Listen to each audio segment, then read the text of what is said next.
All right. Hello, everyone. Thank you for joining us for our community conversations through Safe Harbor Sheboygan. My name is Vanessa, and my role with Safe Harbor is in the volunteer and community engagement. The goals with this community conversation series are focused on creating a greater understanding about community agencies that victim survivors of sexual assault may first report to, along with gaining clarity regarding the roles of those agencies, the mechanisms of their support, and the resources available through those agencies. The series is also focused on creating more awareness surrounding the options available to victims and survivors so they're able to make more informed decisions about how they wish to navigate community resources. Today I'm joined by Dylan from Adult Protective Services. Welcome, Dylan. Could you please share about your role at APS? Yeah, thank you. Like Vanessa said, my name's Dylan Schiff. I do adult protective services for Sheboygan County. My office is located in the Aging and Disability Resource Center over in Sheboygan Falls. So my job is in a team of other APS professionals. We investigate allegations and referrals of abuse and neglect of seniors and other adults at risk. So typically those adults at risk are individuals over the age of 18 who have intellectual disabilities or something of the similar, something that makes them more vulnerable in the community, as well as provide legal resources for guardianships and protective placements as those become necessary for people. Great, thank you. Now, what is, as a whole, Adult Protective Services role in the community? Yeah, as I said, we respond to referrals from community partners and concerned citizens and people in the community who send in referrals through the ADRC to APS about vulnerable adults and also seniors who may be at risk for or have experienced abuse and neglect by family, caregivers, anyone else, as well as intervene in emergency situations when people need to be protected if they're in a substantial likelihood of being abused or harmed, and we need to step in and do a guardianship and protective placement. Awesome, thank you. As it pertains to sexual violence, where does APS typically get involved, and what are the steps through that process? We would get involved if we were to receive a referral, and that could either be from the survivor themselves or by somebody who's concerned about them. If we do receive a referral, we have a duty to follow up with it. So the call would come in through the Aging and Disability Resource Center, and then the referral gets sent to the APS department. We would then begin to start our investigation by typically trying to reach out to the survivor of the incident if it happened. If it's just an allegation, still reaching out to the alleged survivor and hearing their story, finding out the actual details of what happened, talking to connected resources as well and people who might have been engaged with them at the time or seen what happened or may have happened.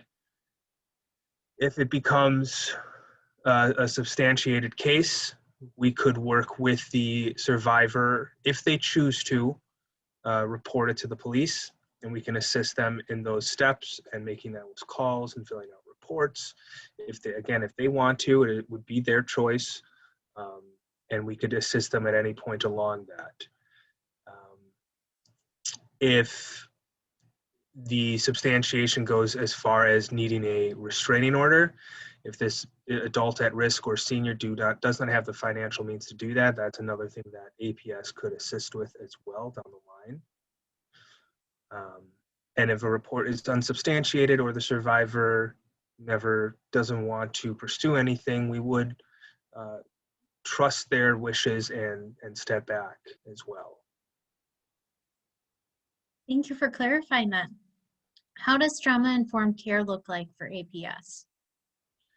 Yeah, trauma-informed care is a huge part of APS. I call it basically the framework for everything we do. We are trained to recognize the symptoms and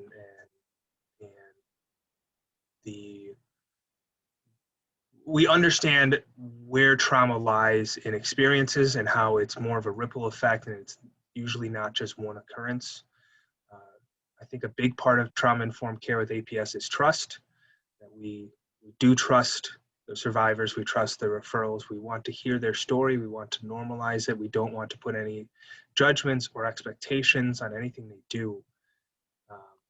Another part of what APS does is also empower those who are at risk to continue to make their decisions if they choose, if they're still able to, if they're their own decision maker, especially somebody with a developmental disability or a senior. It doesn't mean that they can't make their own choices. So we also try to empower them to do that for themselves.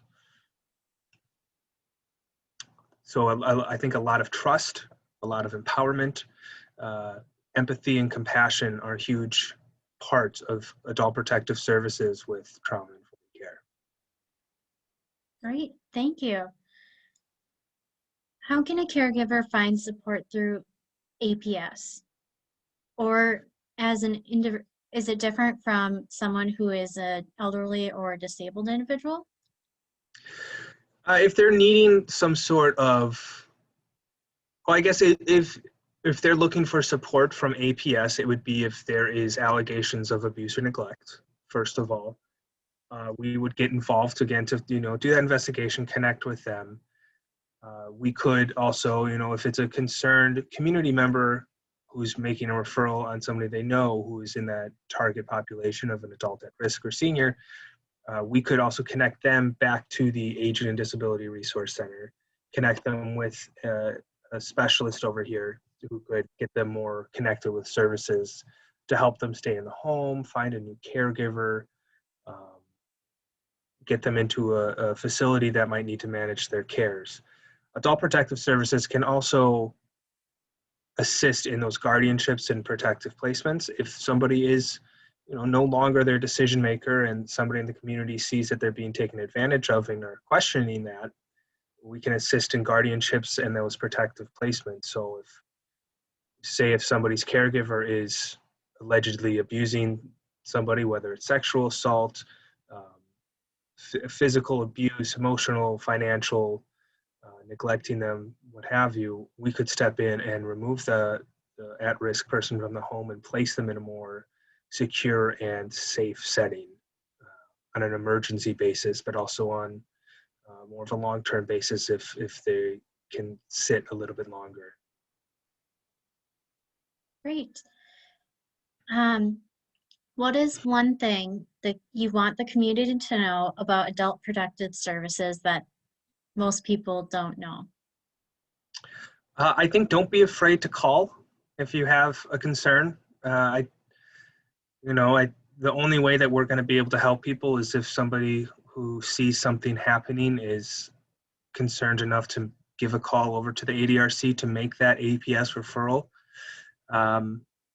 It's okay if it's not substantiated, if, a lot of our calls are just, suspected abuse, but then they end up, really helping people. So yeah, don't be afraid to give us a call.